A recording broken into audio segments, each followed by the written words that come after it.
जी दोस्तों, तो अभी आप पढ़ रहे थे, अभी हमने आपको बताया था इससे पहले कि वृद्धि संधि क्या होती है। पहले हमने दीर्घ संधि पढ़ी, फिर हमने यड़ संधि गुण संधि पढ़ी, फिर वृद्धि संधि। अब आते हैं यड़ संधि पे। तो यड़ संधि में हमें क्या पढ़ना बाकी रह गया, बस छोटा सा है, बस थोड़ी सी देखेंगे। तो जरा देख लेते हैं। ई ओ ऊ और ऋण का मेल अगर किसी भिन्न स्वर से हो तो क्रम से ये य में, ये व में और ये र में परिवर्तित हो जाते हैं। तो इसी के आगे लिख सकते हैं भिन्न स्वर। तो इस समय अब क्या करना है, अब हम देख लेते हैं, इसमें एक उदाहरण लेके देख लेते हैं कि कैसे ये होता है। तो उदाहरण पहला ले लेते हैं, अति अधिक, अति प्लस अधिक। हमने उदाहरण लिया तो इसका वो ऑपरेशन करो, ऑपरेशन से क्लियर ये हो जाएगा कि या ये सही है या गलत।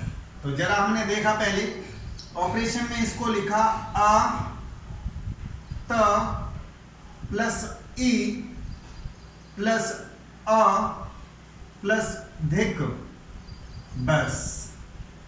अब आप देखिएगा इसको किस में बदल दिया हमने, य में, प्लस ये आ है और ये धिक था ही, और इधर से अ और त हो गया, बिल्कुल कहीं तकलीफ नहीं हुई। तो अब हमें क्या करना है कि ये जो आपको यह दिखाई दे रहा है, इसमें हलंत लगा हुआ है, ये आधा है, तो ये वाला तो इसको पूरा कर देगा। तो हमारे पास जो बन जाएगा वो बनेगा अत और यह फिर धिक। अब ये आधे वाले को ऐसे तो नहीं लिखते हैं, अब इसको सही तरीके से लिख सकते हैं। तो अत्यधिक, तो ये तो आपका एक उदाहरण हो गया अत्यधिक। तो इसमें कहीं आपको कोई तकलीफ कहीं भी दिखाई दे रही हो तो बताइए।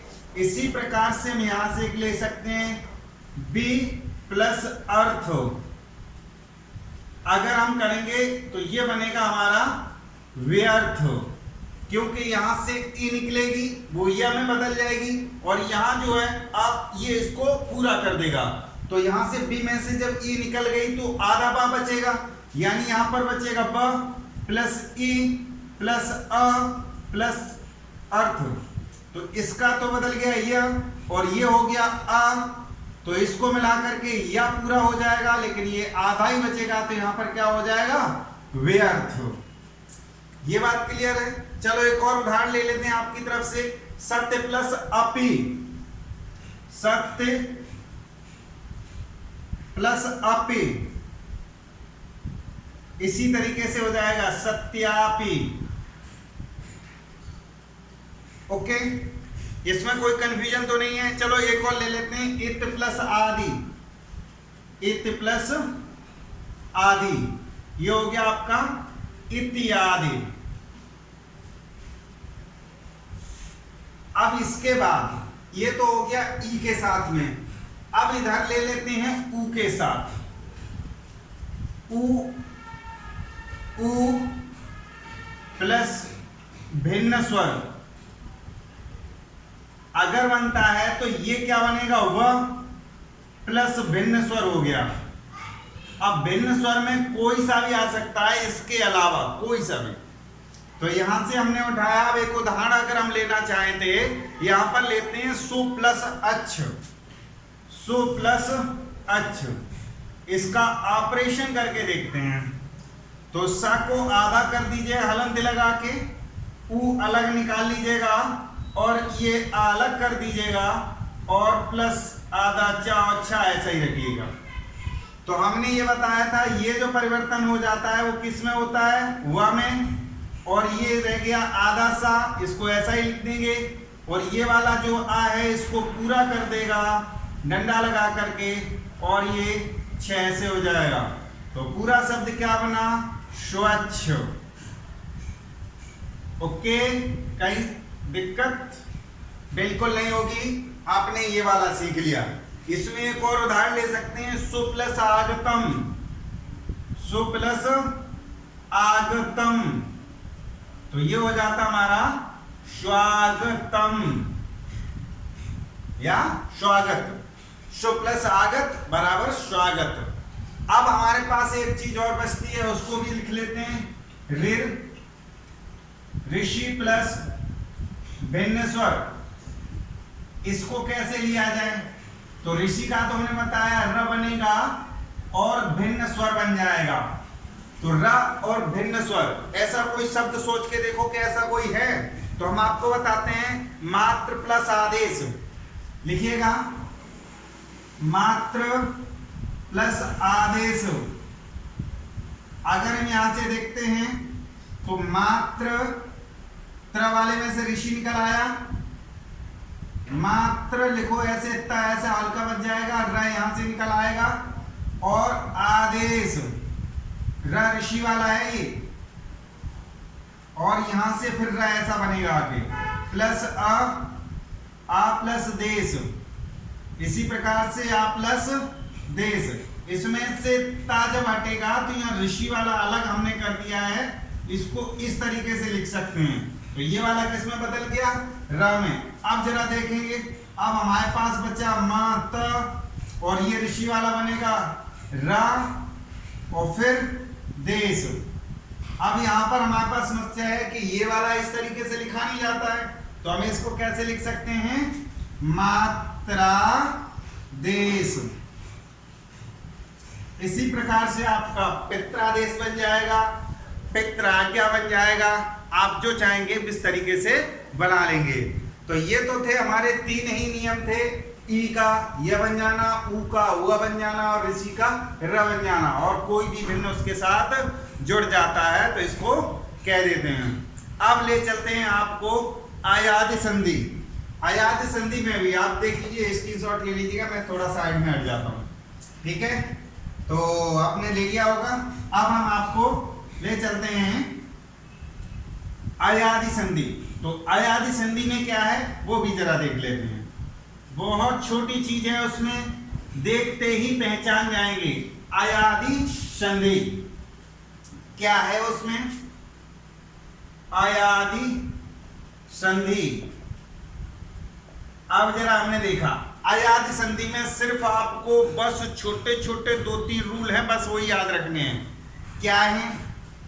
ए आई ओ औ बस के साथ अगर कोई भिन्न स्वर जुड़ता है, भिन्न स्वर जुड़ता है तो वो क्या किस में परिवर्तन हो जाता है? तो जरा देखेंगे, ए छोटी ए लिखेंगे, ए तो बन जाता है प्लस भिन्न स्वर, और दूसरा बन जाता है ए, ये हो जाता है आई प्लस भिन्न स्वर। उसके बाद ओ का हो जाता है अव प्लस भिन्न स्वर, और यहां हो जाता है औ, ये हो जाएगा आपका आओ प्लस भिन्न स्वर। बस खेल खत्म। इसमें सिर्फ इतना ही था, इतना बस याद रख लेंगे, या तो इसे याद कर लो या इसे याद कर लो, दोनों में से कोई सा भी कर लेंगे, आपको कतई नहीं कहीं फंसेंगे। तो एक उदाहरण ले लेते हैं, जैसे हमने ले लिया ने प्लस अन, हमने पहला उदाहरण लिया ने प्लस अन। अब इसको हमें तो आदत है कि ऑपरेशन इसका करेंगे तभी बिलीव होगा, तो हमने न इधर से निकाल लिया, न के साथ हलंत लगा दिया और प्लस ए लिख दिया, यहां से प्लस आ उधर से ले लिया, प्लस न कर दिया। तो हमने बताया था ये किस में बदल जाता है? अन में। तो ये यहां पर देखिए अ में बदल जाएगा, तो न के साथ ऐसे ही रखिए आय लिख लीजिएगा, हलंत लगा दीजिएगा, आ लिखिए, फिर ना लिखिए।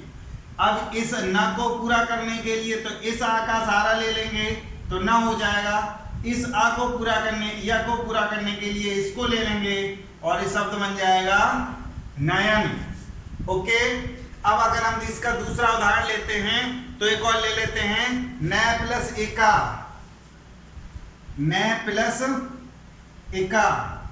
अब जरा यहां से भी देखेंगे, न हमने ऐसे ही निकाल दिया और बड़ी ए ऐसे निकाल ली, प्लस ई ऐसे और का।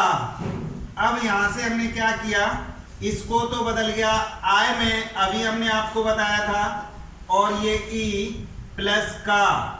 अब न को पूरा करने के लिए तो हमारा ये सहयोग कर देगा तो ये बन जाएगा ना, और या को ये पूरा करेगा तो ये या में छोटी की मात्रा चढ़ा देगा और ये का हो जाएगा, तो इसका हो जाएगा नायका। अब इसमें एक और उदाहरण ले लीजिएगा, जैसे हम लेते हैं प प्लस इत्र।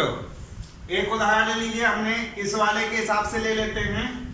यहां पर दिख रहा होगा प प्लस इत्र, प प्लस इत्र लिख देते हैं।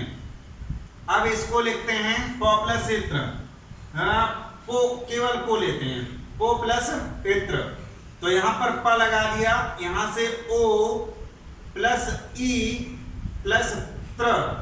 अब यहां से प तो अधूरा ही रहेगा, हलंत लगा दो, यहां ओ किस में बदल जाएगा, अव में, अब, और प्लस ई और ये त्र। अब इस आ ने इसको पूरा कर दिया तो ये बन गया प, और ब को इसी मात्रा चढ़ा दी, ये बी हो गया, और त्र, पो प्लस इत्र, ये हो जाएगा आपका पवित्र। इसी तरीके से ले लेते हैं प प्लस इक अक, ले लीजिए प प्लस इक ले लेते हैं।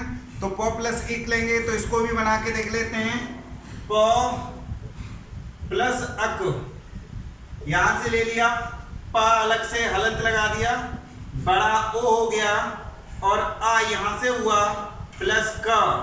इस ओ को तो बदल जाएगा, आव ऐसे बदलेगा, और आ ऐसे और क ऐसे, तो प के साथ हलंत लगेगा, ये वाला आ इधर कर देगा तो ये हो जाएगा पा, और इस वाले को ये बनाएगा तो ये बना देगा ब, और पीछे बचेगा क, तो ये हो जाएगा आपका पावक। इसी तरीके से आप अपने तरीके से करेंगे। एक दो हम उदाहरण इधर लिख देते हैं, जैसे विधेय प्लस एक, तो विधेय प्लस अक लिख लेंगे, विधेय प्लस अक तो हो जाएगा विधायक। और इसी प्रकार से विनायक और विनायक जो बनाना चाहें वो आप बना सकते हैं। बहुत सारे उदाहरण हैं, आप इनमें से लेकर के किताब से इसको आप अपने प्रैक्टिस करेंगे। तो हमने इस वीडियो में जो आपको बताया है वो यड़ संधि, अयाद संधि, गुण संधि और वृद्ध संधि, चारों संधि इसी में बता दी हैं। तो आप इसका वीडियो आप देखेंगे एक बार, दो बार, तीन बार, आपको समझ में आ जाएगा। अब नेक्स्ट वीडियो में हम आपको लाएंगे व्यंजन संधि, व्यंजन संधि बताएंगे, फिर विसर्ग संधि। तो इसके लिए आप करते रहेंगे, और आपने अगर चैनल सब्सक्राइब नहीं किया है तो प्लीज़ सब्सक्राइब करते रहिएगा, स्नेह और प्यार भेजते रहिएगा। अपना और अपनों का ख्याल रखें। धन्यवाद।